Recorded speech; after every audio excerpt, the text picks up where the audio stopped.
Hello, I'm William Stewart, co-founder of Telios. Welcome back to our verse-by-verse study on the book of Ephesians. Such a great study. Tells us so much about Christ, salvation, and our Christian walk.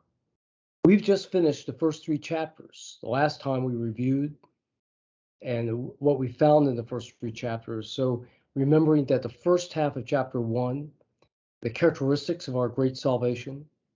The second half of this chapter is Paul's first model prayer about what God wants us to have in our Christian life.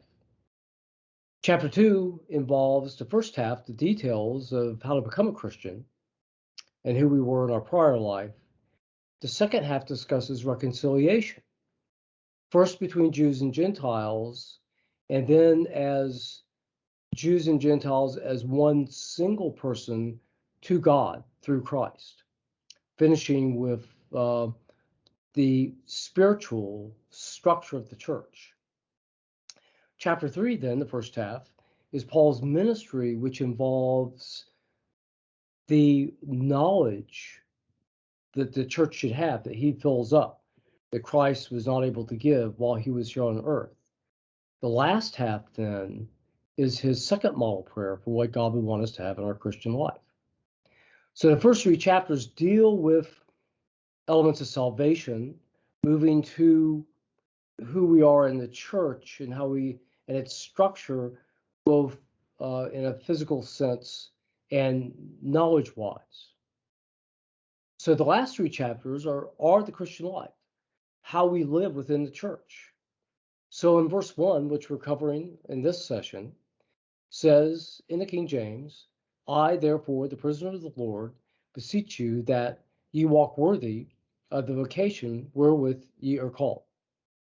So I here is Apostle Paul. He's the author. He is a prisoner. He's a literal prisoner. Perhaps there's controversy here. Perhaps he means he's a bond servant of, I shouldn't say bond servant, a prisoner of God. The word here is desmios, actually really meaning to be bound, as in chains, a real prisoner. But he was at this time under house arrest in Rome as he wrote this letter back to Ephesus. So he's a prisoner of the Lord. Otherwise, he's in chains because of his ministry, and he's asking that they walk worthy of the vocation which they were called. So as Christians, we're called to be Christians by God.